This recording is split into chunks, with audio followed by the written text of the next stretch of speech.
अरे लड़की के मम्मी पापा कहाँ हैं भाई? उन्हें भी बुलाओ स्टेज पर। सबके फोटो हो गए हैं, बस लड़की के मम्मी पापा बचे हैं। मैं कैमरामैन था। जयमाला स्टेज पर सभी के फोटो क्लिक कर रहा था। जितना खूबसूरत लड़का उससे कहीं ज्यादा खूबसूरत लड़की। नजरें नीचे झुकाए उस दुल्हन को देख कोई नहीं कह सकता कि वो एक गरीब घर की बेटी है जिसके पिता ने अपने आंगन का चांद तोड़कर कन्यादान में दे दिया। ऐसा लग रहा था मानो किसी रईस घर की गुड़िया को दुल्हन बनाकर बैठाया गया है, जबकि यह चांद तो उस बूढ़े गरीब माता पिता की पूंजी थी। पंडित जी के जोर से कहने पर सभी की नजरें लड़की के मम्मी पापा को ढूंढने लगी। लड़की के पिता मेहमानों के आगे हाथ जोड़कर खड़े खड़े सभी से पूछ रहे थे कि भैया खाना कैसा बना, कोई कमी हो तो माफ कर देना, लड़की वाले है ना। समाज कहता है कि लड़की वाले का पूरी शादी के समय सर झुका रहना चाहिए, इसीलिए सभी से पूछ पूछ कर खाना खिला रहे हैं, कोई रह न जाए। लड़की के पिता को लड़के के दोस्त आराम से कंधे पर हाथ रखकर बाबूजी चलिए फोटो खिंचानी है कहते हुए स्टेज पर लाए। उधर अगले प्रोग्राम की तैयारी में लगी माँ को लड़की की बहन स्टेज पर लेकर आई। जैसे ही मैंने कैमरा आंख पर लगाया फोटो क्लिक करने के लिए, तो मेरी नज़र उस पिता पर पड़ी जिससे लड़की की माँ कुछ पैसे स्टेज पर चढ़कर मांग रही थी। उस रस्म को पूरा करने के लिए जो दोनों के ऊपर पैसे की न्यौछावर के रूप में दिए जाते हैं। नंगे पैर गंदी सी पैंट और पुराने से कोट पहने बाप के गले में पुराना पसीना पुछा हुआ गमछा पड़ा था। अपनी पत्नी की बात सुनकर हड़बड़ाए और दाहिने जेब से 2 50 के नोट निकाले। एक अपने हाथ में पकड़ा, एक अपनी पत्नी को दे दिया। लड़की की दामाद के पीछे खड़ी थी और पिता बेटी के पीछे। स्माइल और क्लिक करके मैंने जैसे ही कैमरा हटाया तो देखा पसीने से भीगे चेहरे पर दाहिनी आंख से आंसू निकल रहे थे। पिता के हाथ कपकपा रहे थे और नजरें समधी पर थी और कांपते हुए दोनों हाथ जोड़कर कोशिशें थी समधी से कह देने की कि मेरी बेटी से कोई गलती हो जाए तो माफ करते रहना, फूल सी बच्ची है मेरी। उम्र कोई 55 की होगी बूढ़े बाप की और माँ की उम्र कोई 53 की। घर की इकलौती बेटी से आज निपट गया दंपति। यह आवाज मेरे कानों में जैसे ही पड़ी, मेरी आंख से उसी पल आंसू छलक पड़ा।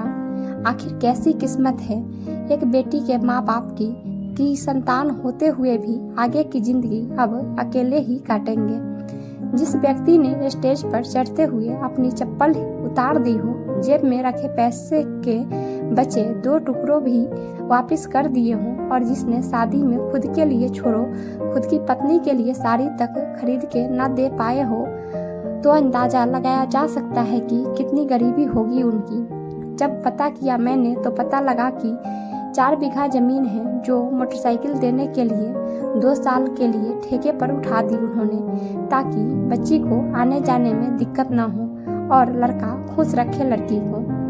अपनी जिंदगी तो कट ही गई है, क्या करना। इस लड़की के लिए जेवर बनवाने के लिए माँ ने कुछ उधार पैसे लेकर और अपने जेवरों को मिलाकर बनवाए।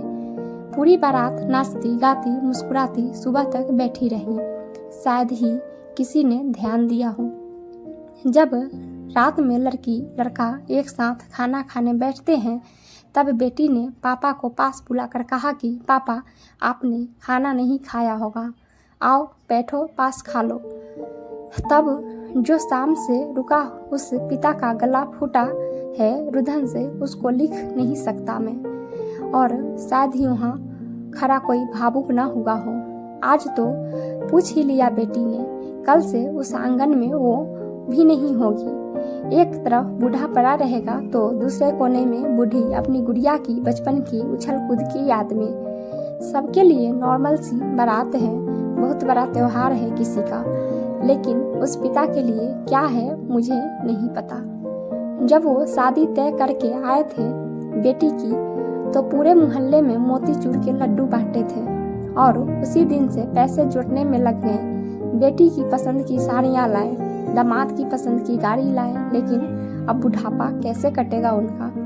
तो इस सवाल पर जमाना कहता है कि बेटी को तो जाना ही था ना एक दिन, समय कटेगा उनकी जिंदगी और न जाने क्या क्या। मुझे आज भी दिखाई देते हैं वो कांपते हाथ जयमाला स्टेज पर उस बुजुर्ग के।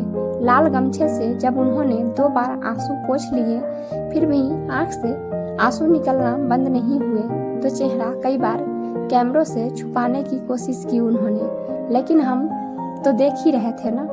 खैर 2 महीने बाद जब पता चला कि दामाद और गुड़िया उन्हें अपने साथ ले गए और उस घर को खाली छोड़ गए, तब मैं एक बार और वहाँ गया जहाँ एक खूंटी पर 2 साल की लड़की की फ्रॉक टंगी थी।